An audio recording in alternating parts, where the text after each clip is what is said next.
and welcome to Faith, Philosophy and Life with me, Mr. Shelton. Or should I say, RE with Mr. Shelton. Behind me you might recognise my living room. No, obviously this is PE with Joe, and I've just gone and nicked it. But I wondered if I did RE with Mr. Shelton for 30 minutes as a brain workout every day, if that would have the same impact. Probably not. Anyway, today then, sorry, I just thought I'd show off. Today then, what we're going to think about is we're going to think about decisions. We're going to think about when do you make decisions and how do you know if you ever make the right one. So we think about Jiminy Cricket, for example, or we'll think about the classic trolley problem that I'm sure that you've considered previously, or even we'll think about the big one that's going around the country at the moment about is it right to open the economy up, or should we be putting people's lives first? Well, what we're thinking about over the next few lessons is we're going to be looking at the Christianity unit of good moral conduct. Okay, so we're going to be looking at a number of different things, all of which relate to making decisions and how Christians might make those decisions. So it is distinctively Christianity, however there's obviously a lot of link with ethics as well. Okay, so thanks for that. So go grab a pen and a piece of paper, and as we go, here is our cheesy intro music.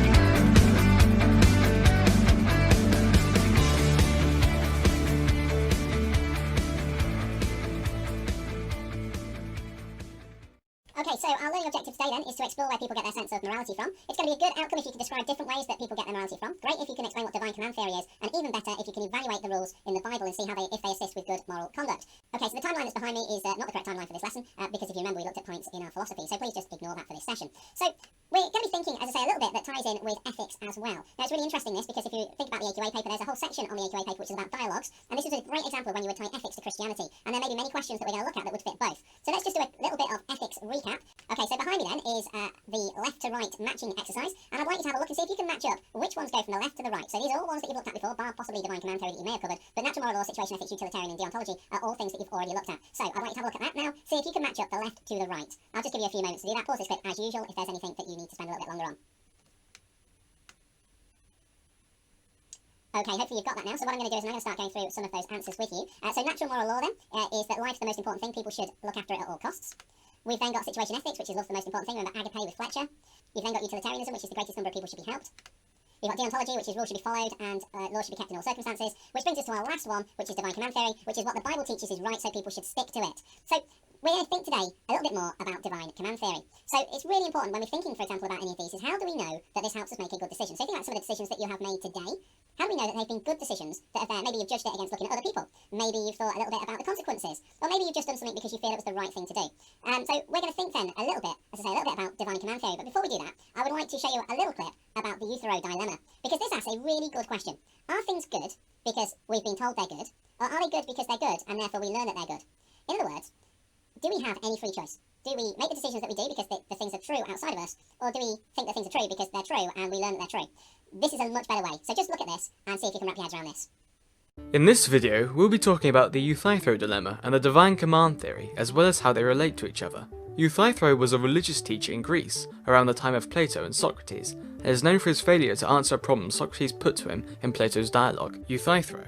The problem came to be known as the Euthyphro dilemma, and has plagued many moral and religious philosophers ever since. But first, to put some flesh on the bones and context in the situation surrounding Socrates' question. Socrates was notorious in Athens around the time of 460 BC for his no-holds-barred train of questioning, following the evidence where it led, such that despite being far from wealthy, many of his debates were with high-standing members of society. But his notoriety eventually led to claims by opponents that he was trying to corrupt the youth and was guilty of impiety or treachery against the gods. And with this accusation on his mind, he meets Euthyphro outside of the courthouse. Euthyphro, as it happens, had come to the courts to accuse his father of murdering his servant by leaving him outside overnight in a ditch. Socrates is quite surprised, because an accusation against his own father must have meant that he was very convinced of his being correct in the matter. But Socrates is not too sure. Just how can Euthyphro know what is pious and what is not? What is good and what is not good? So he asks the obvious question, what is piety, Euthyphro? This is where the dilemma begins, because Euthyphro claims that piety, or goodness, is what is loved by the gods. But Socrates comes right back with, is it pious because the gods say it is pious, or do the gods say it is pious because it is pious? If we replace pious with a more easy to understand good, then we get, are things good because God says something is good, or does God say something is good because it is good? This has obvious implications on the way we understand the classical divine command theory. Divine command theory is the second of the two options given by Socrates. It is good because God says it is good. However, that would mean that whatever God says is good automatically becomes good, such as murder or torture. But this doesn't make much sense. How can murder be good even when a god orders it? So, Euthyphro and many theologians since have had to deal with this problem, that the only option Socrates leaves us with is that goodness is separate from God, or the gods of Greek mythology. So then, do the gods look to this other goodness to explain what is pious and what isn't? Because if so, we do not need the gods to give us morality. And if not, then we still do not have an objective morality, because the gods can change their mind and give a different instruction. Okay, hopefully you found that quite helpful. I think that was a really useful little thing there on the Euthyphro dilemma. Now we're going to cover that in a moment, but before we look at that in any greater depth, I want to introduce divine command theory. Now I personally feel, and this is my personal opinion, that divine command theory is probably the easiest ethical framework to wrap your heads around. And it's simply because of this. If the Bible says that it's the right thing to do, it's the right thing to do. If the Bible says it's the right thing to do, it's the right thing to do. Now there are some massive issues with divine command theory. I'm not even going to pretend that there aren't, and we are going to investigate some of those during this session. However, what I'd like you to do is to access the description below and access my Google Drive as per usual, and find this worksheet. Now this is a worksheet that will go alongside our dear friend Hank from Crash Course Philosophy. So this is a brilliant clip that goes over the Euthyphro dilemma in a bit more depth, and also goes over the divine command theory, which is the whole point of what we're doing today. So I'd like you to turn your attention please to that. I'd like you to have complete the questions as we go, and pause it as we go as well. And I cannot recommend this enough to you, because I think this is just brilliant. So Hank from PBS, over to you, go. The Book of Deuteronomy, chapter 22, verse 11, says that people must refrain from wearing fabrics made of wool and linen mixed together. The first epistle to Timothy, chapter 2, verse 9, prohibits women from wearing braids or gold chains. And Leviticus lays out restrictions against tattoos and gossip, among other things. For billions of people, the source of these edicts, the Bible, is the answer to the question of where morality comes from. In a sense, that's what the Bible is for. If your worldview tells you that God is the creator of everything, it's reasonable to believe that he'd also create a divine rule book, a sort of owner's manual for human morality. And no matter who you think wrote that manual, many people feel that in order for morality to really be binding, for it to be something we all have to adhere to, it can only originate with God. This is the oldest and most widely held ethical theory in the world. Philosophers call it divine command theory, the belief that what's moral and what's immoral is commanded by the divine, whether it's the big G Judeo-Christian God or some other deity or group of gods. People have been going to the gods to figure out how to behave since the start of recorded history, and for good reason. Just one benefit of the divine command theory is its simplicity. How do I know what to do? Easy. Go ask God. Check the rule book. It also solves the grounding problem that we discussed last time. Every ethical system needs some kind of foundation, and with the divine command theory, it's God, period. But as you can tell from the verses I just mentioned, there are a whole lot of things that most of us think are totally fine, but are actually expressly forbidden by certain rule books, in this case, the Bible. And that raises a few questions. For example, many observant Jews follow the rule about not wearing wool mixed with linen, but Christians don't. Most of them probably don't even know that that rule exists, and yet they consider other rules from the Old Testament, like the Ten Commandments, to still be binding. So why? For that matter, why does 1 Timothy prohibit women from having braids, but not men? And if tattoos, smack talk, and gold chains are forbidden, then technically speaking, is all of modern culture a violation of God's word? Divine command theory addresses many of our biggest questions about right and wrong, which is why it's the ethical theory of choice for much of the world. But it also presents a true dilemma.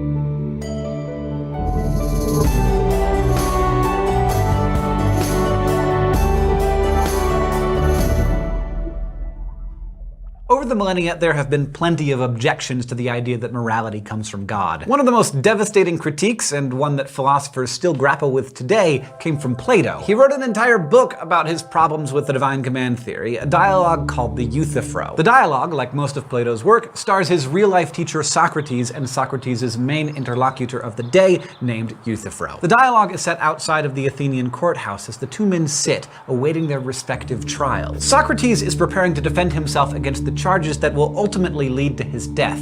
Among other things, he was accused of corrupting the youth of Athens and not having the right kinds of beliefs about the gods. Meanwhile, Euthyphro is getting ready to bring murder charges against his very own father. Socrates is shocked to hear that Euthyphro is prosecuting his dad, and this gets the two into a spirited conversation about morality and how we know what's moral and what's not. Euthyphro is a divine command theorist, and he is certain that prosecuting his own father is the right thing to do because he believes the gods have commanded it. But Socrates isn't so sure, and he asks a question that many believe still hasn't been adequately answered. It's now known as the Euthyphro problem. The question Socrates asks can be framed something like this: are right actions right because God commands them, or are right actions commanded by God because they are right? This might not sound like much of a distinction at first, but these two scenarios are actually quite different. In fact, many feel that with this, Socrates has presented us with a true dilemma. A dilemma is a situation where you're forced to choose between two options, both of which lead to unpleasant results. Philosophers have actually likened a dilemma to holding an angry bull by the horns,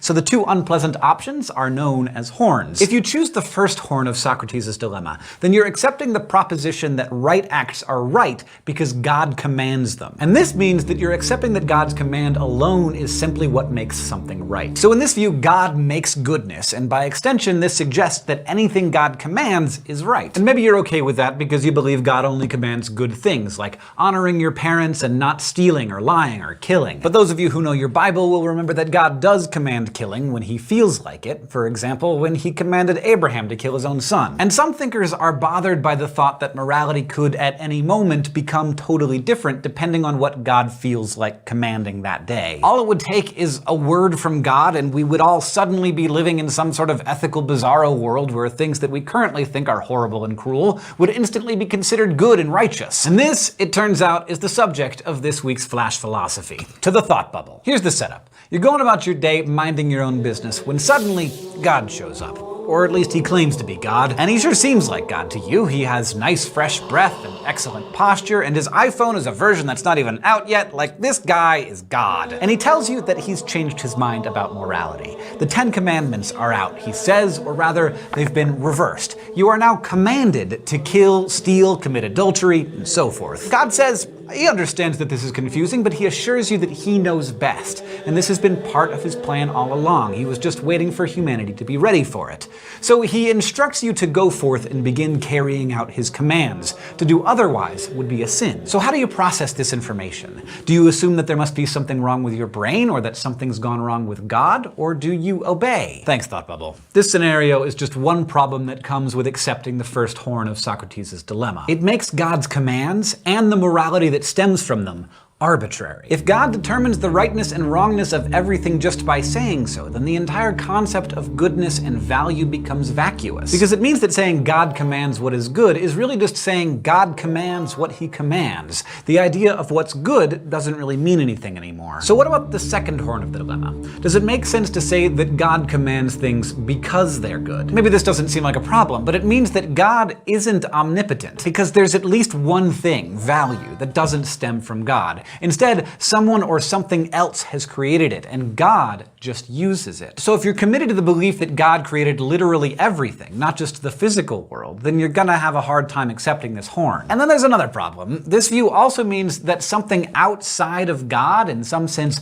binds him and his commands. If there's some standard of goodness that God has to stick to when making commandments, then that means there must be things that God can't command. And if the ethical rules of the universe come from some source other than God, then why can't we just go straight to that source too and figure out morality for ourselves in the same way God did? Once you go down this road, you soon find that God and his religious texts must be superfluous, little more than moral cliffs notes, a shortcut to understanding the original source of knowledge. So maybe now you're seeing why the Euthyphro problem has been around for thousands of years. Whichever horn you choose, it presents serious problems for the divine command theorist. Either God is bound by a standard outside of himself, or God's goodness doesn't really mean anything. The Euthyphro problem has caused caused plenty of ethicists, including theistic ones, to reject divine command theory altogether. But the theory has other problems too. Like, how do we know what God commands? This takes us back to the Bible verses I mentioned earlier. There are a lot of very explicit instructions, like about fabrics and hair braids and gold chains,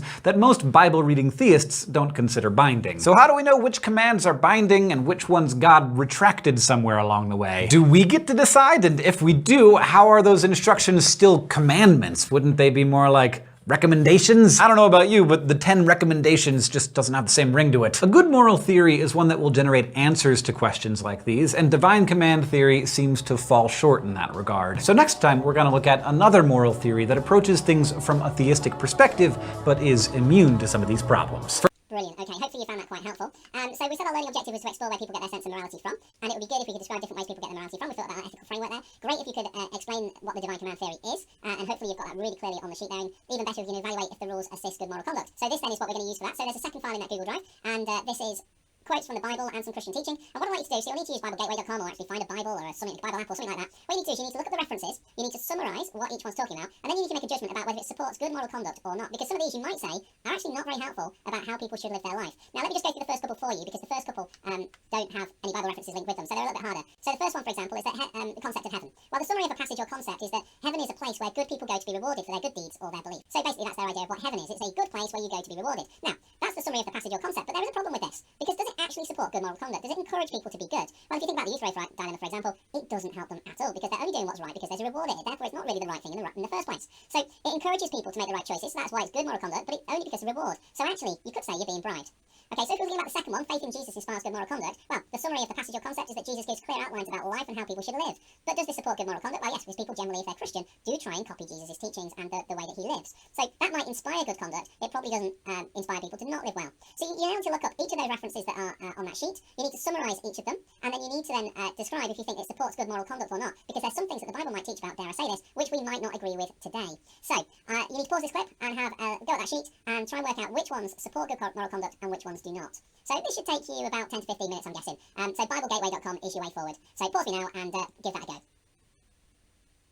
Perfect. Now, well, welcome back. So hopefully now we've got a really clear idea about good moral conduct. So we said it'd be good if you could describe different ways that people get their morality from. Great if you could talk about what the divine command theories, and even better if you can evaluate if the rules of the Bible assist with good moral conduct, and that's what our table was for there. Now, I'm going to leave you now, but I'm going to propose there's one more thing I'm going to throw on the end of this clip. It's quite a lengthy one, this. Don't feel you have to do it, but this might help for those that are after A stars or A's or even potentially B's. So there is a third worksheet in the Google Drive, which is about the Ten Commandments. What I've done is there's a Prayler University, I think it's called, have done a series on the Ten Commandments. Now, the Ten Commandments are obviously part of divine command theory, they're within the Bible, and I think it's really important that you've got some really clear ideas in addition to that table that you've done. If you are finishing now, though, that's okay, but if you do want to continue and give yourself a challenge, then I suggest that you look at that other sheet and just continue watching this clip, and then you'll have that other clip as well. You don't need to pause this as we go, it's quite a complicated one, but it will give you a lot of context to help you with laws that you can then apply in your text, because I think the Ten Commandments are some of the most misunderstood rules of the Bible. We all think they know what they mean, but for example, number 6 is not do not kill, okay? So that's a very different meaning than do not murder, and this will go through those differences. So if you're up for a challenge, stick around and watch this. If you're not, well, thank you very much for your time. I'll have another clip coming out this week, and then we'll have half term off, and then we'll see where the government are up to. So take care of yourselves, stay safe, wash hands, God bless, and I'll see you later this week. Or stick around and keep watching. Thanks for your time, guys. No document in world history so changed the world for the better as did the Ten Commandments. Western civilization, the civilization that developed universal human rights, created women's equality, ended slavery, created parliamentary democracy, among other unique achievements, would not have developed without them. The Ten Commandments are predicated on the belief that they were given by an authority higher than any man, any king, or any government. That's why the sentence preceding the Ten Commandments asserts the following: God spoke all these words. You see, if the Ten Commandments, as great as they are, were given by any human authority, then any person could say, who is this man Moses? Who is this king or queen? Who is this government to tell me how I should behave? Okay, so why is God indispensable to the Ten Commandments? What is the first of the Ten Commandments? It might seem like an odd question, but it's not. Jews and Christians give different answers. The reason is that what we know as the Ten Commandments is, in the original Hebrew, the 10 statements. And since the Hebrew is the original, we begin with the first statement, which all religions agree is, I am the Lord your God, who took you out of the land of Egypt, out of the house of bondage. This statement is so important that none of the other commandments make sense without it. First, it asserts that God is giving these commandments, not Moses and not any other human being. Second, God is the one who delivered you from slavery. Again, no human being did this, not even Moses. Therefore, you have an obligation to me, God. And what is that obligation? That you live by the following 9 commandments. Thanks to the 10 commandments, mankind learned that what God wants is that we be good to our fellow human beings. Even the commandments concerning not having false gods and not carrying God's name in vain are ultimately about morality.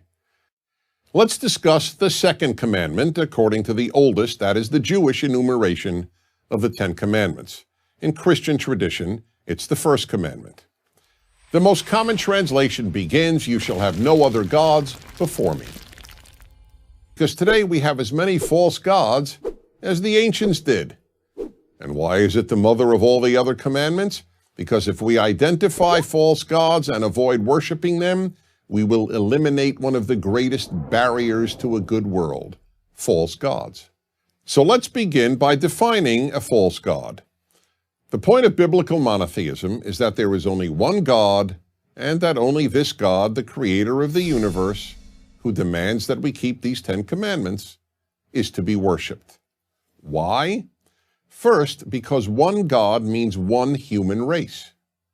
Only if we all have the same creator or father, as it were, are we all brothers and sisters.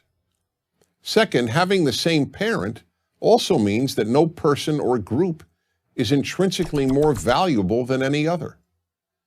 And third, one God means one moral standard for all people. If God declares murder wrong, it is wrong for everyone, and you can't go to another God for another moral standard. What is the worst sin? The worst sin is committing evil in God's name. How do we know? From the third commandment of the 10 commandments. This is the only one of the 10 commandments that states that God will not forgive a person who violates the commandment. What does the commandment say? It is most commonly translated as, do not take the name of the Lord thy God in vain, for the Lord will not hold guiltless, meaning will not forgive, whoever takes his name in vain. Most people understandably think that the commandment forbids saying God's name for no good reason. So something like, God, did I have a rough day at work today, violates the third commandment. But that interpretation presents a real problem. It would mean that whereas God could forgive the violation of any of the other commandments, dishonoring one's parents, stealing, adultery, or even committing murder, he would never forgive someone who said, God, did I have a rough day at work today? The Hebrew original does not say, do not take. It says, do not carry. The Hebrew literally reads, do not carry the name of the Lord thy God in vain. One of the most widely used new translations of the Bible, the New International Version, or NIV, uses the word misuse rather than the word take. You shall not misuse the name of the Lord your God. This is much closer to the original's intent. What does it mean to carry or to misuse God's name? It means committing evil in God's name, and that God will not forgive. The fourth commandment reads, remember the Sabbath day to keep it holy. 6 days you shall labor and do all your work, but the seventh day is a Sabbath to the Lord your God. On it you shall not do any work, neither you, nor your son or daughter, nor your male or female servant, nor your animals, nor any foreigner residing in your towns. Why is this so important? First, perhaps more than any other commandment, it elevated the human being. How so? For nearly all of human history, life consisted overwhelmingly of work. In effect, humans were beasts of burden. This commandment, and only this commandment, changed all that by insisting that people cease working 1 day out of 7. Second, more than any other commandment, the Sabbath day reminds people that they are meant to be free. The 5th of the 10 commandments reads, "Honor your father and your mother." This commandment is so important that it is one of the only commandments in the entire Bible that gives a reason for observing it, that your days may be long in the land that the Lord your God is giving you. Many people read that part of the 5th commandment as a reward. But while it may be regarded as a reward, the fact remains that it is a reason. If you build a society in which children honor their parents, your society will long survive. Yet neither the 10 Commandments nor the Bible elsewhere commands us to love our parents. This is particularly striking, given that the Bible commands us to love our neighbor, to love God, and to love the stranger. The Bible understands that there will always be individuals who, for whatever reason, do not love a parent. Therefore, it does not demand what may be psychologically or emotionally impossible, but it does demand that we show honor to our parents. And it makes this demand only with regard to parents. There is no one else who the Bible commands us to honor. You would think that of all the 10 commandments, the one that needs the least explaining is the 6th, because it seems so clear. It is the one that the King James Bible, the most widely used English translation of the Bible, translates as, "Thou shalt not kill." Yet the truth is quite the opposite. This is probably the least well understood of the 10 commandments. The reason is that the Hebrew original does not say, "do not kill," it says, "do not murder." Both Hebrew and English have 2 words for taking a life.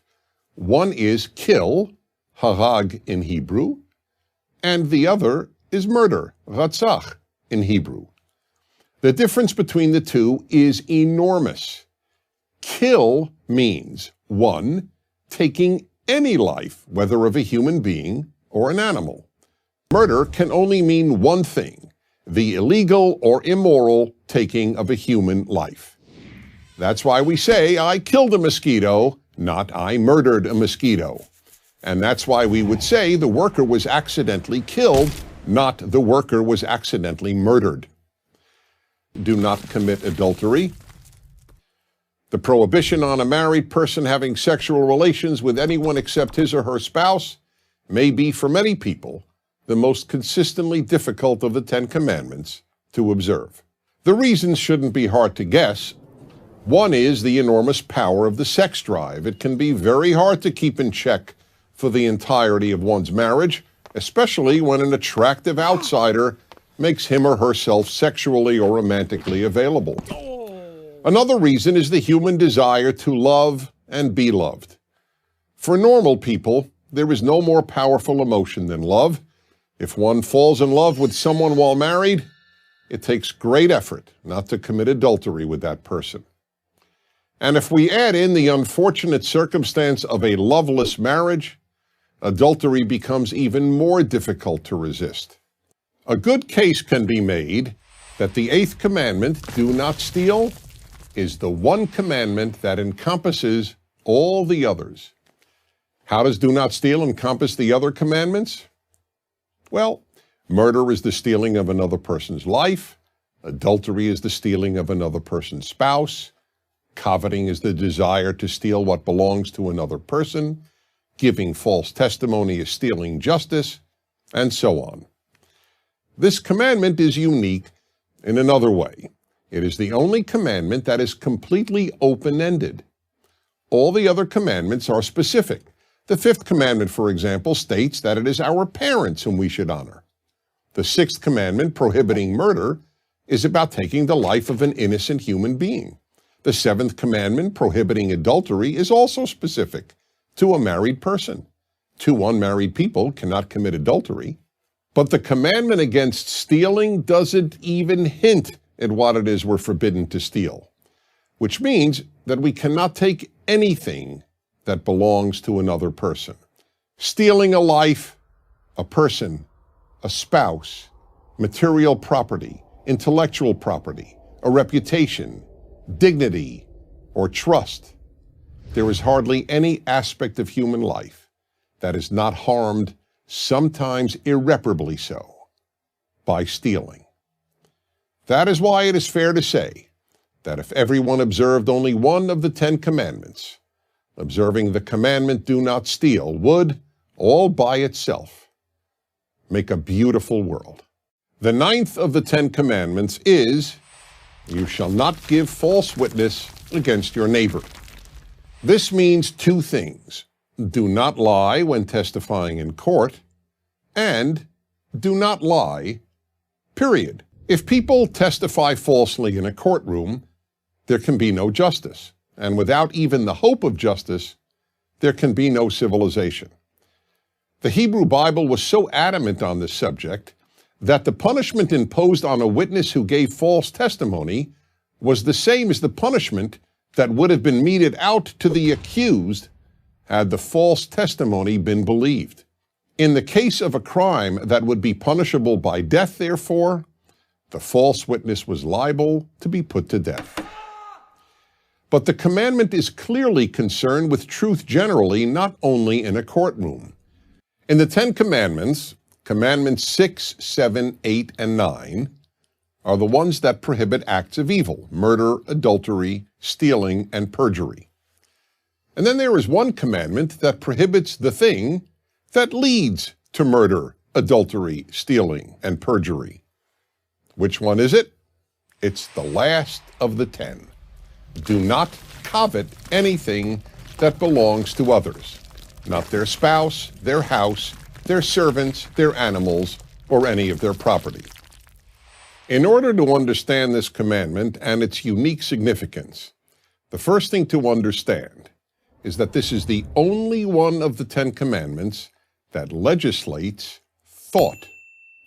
All the other commandments legislate behavior.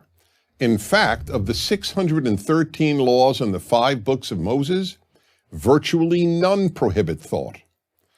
Why then does the 10 Commandments include a law that prohibits a thought? Because it is coveting that so often leads to evil. Or, to put it another way, coveting is what leads to violating the preceding 4 commandments, the ones against murder, adultery, stealing, and perjury. Think about it. Why do people do those things? In most instances, it's because they covet something that belongs to another person. Obviously, that is the reason people steal. Thieves covet their victim's property. But it is also the reason for many murders, and coveting is obviously the reason for adultery, wanting the spouse of another person. As for perjury, or bearing false witness in the language of the 10 Commandments, that is done in order to cover up all these other crimes that are caused by coveting. I'm Dennis Prager.